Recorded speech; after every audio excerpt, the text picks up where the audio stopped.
আপনাদের মাধ্যমে আমি দেশবাসীকে একটা বিশেষ অনুরোধ করতে চাই, সেটা খুব জরুরি আমার জন্য আপনাদের মাধ্যমে বলা। সেটা হচ্ছে, দয়া করে আপনারা দেশের এই বিপদের সময় সোশ্যাল মিডিয়ার বিভিন্ন গুজব, মিসইনফরমেশনে কান দিবেন না। একটি শক্তিশালী বিমান বাহিনী দেশের স্বাধীনতা ও সার্বভৌমত্বর জন্য অপরিহার্য। দয়া করে গুজব ছড়িয়ে দেশের সার্বভৌমত্বের এই স্তম্ভকে দুর্বল করে দেবেন না। এই মর্মান্তিক দুর্ঘটনায় আপনাদের সবার মতো আমারও হৃদয় ভেঙে গেছে। আপনারা জানেন যে আমি মাত্র সফরে বেরিয়েছিলাম, একটা জরুরি সফর ছিল। আমি ওই বিমানবন্দর থেকেই সরাসরি ফিরে এসেছি আজকে সকালে।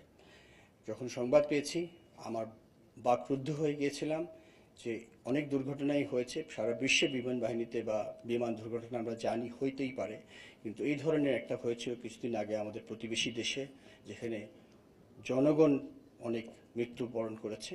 আজকে গতকালকে আমাদের দেশে একটা হয়েছে।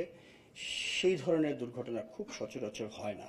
এটা আমাদের জন্য খুবই দুঃখজনক, কিন্তু একটা কথা বলতেই হয়, যখন দুর্ঘটনা হয় সেটা আল্লাহ জানেন কেন, ভালো মন্দ কি আছে এটার ভিতরে। ওয়ালটন টেলিভিশন মাত্র 25,490 টাকায় পাচ্ছেন গুগল টিভি। তবে যে অপূরণীয় ক্ষতি হয়ে গিয়েছে সেটা রিকভার করাই হবে আমাদের মূল কাজ। বা যদিও জানি এটা কোনোভাবেই পারিবারিকভাবে আমরা সম্ভব করতে পারবো না, বাট আমি যেটা বলেছি বারবার, যে আমরা তাদের পাশে থাকবো। আমরা সম্মিলিতভাবে অনেকেরই কষ্ট কিছুটা হলেও লাঘব করতে সক্ষম হব ইনশাল্লাহ। আহতের সুচিকিৎসা, এটাই এখন আমার মনে হয় সবচেয়ে জরুরি। যারা আমাদের মাঝে এখনো অসুস্থ হয়ে আছেন বা আহত হয়ে আছেন, তাদেরকে আমরা সর্বাত্মক চিকিৎসা প্রদান করব এবং তারা যাতে সম্পূর্ণভাবে সুস্থ হয়, সেটাই আমাদের মূল লক্ষ্য। এই বিষয়ে আমি আপনাদের সকলেরও, বা যারা আছেন সবার সহযোগিতা কামনা করছি।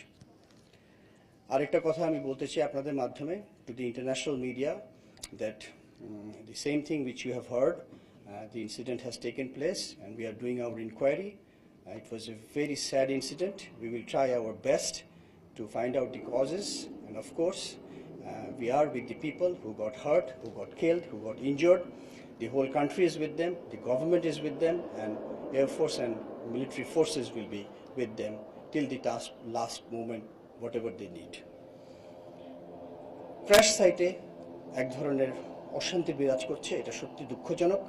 অনেক গুজব চলছে, এই গুজবে কান দিবেন না। আমরা প্রতিদিন যখনই আমাদের কাছে যে কোনো আপডেট আসছে আহত নিহতর, সেটা আমরা সাথে সাথে ISPR এর মাধ্যমে আপনাদেরকে জানিয়ে দিচ্ছি। এখানে লুকোনোর বা গোপন করার কোনো বিষয়ই নাই। কার কাছ থেকে লুকাবো? আপনারা আমাদের দেশের মানুষ, আমরাও এই দেশের মানুষ। দুর্ঘটনাই আমরা চেষ্টা করছি যেটাকে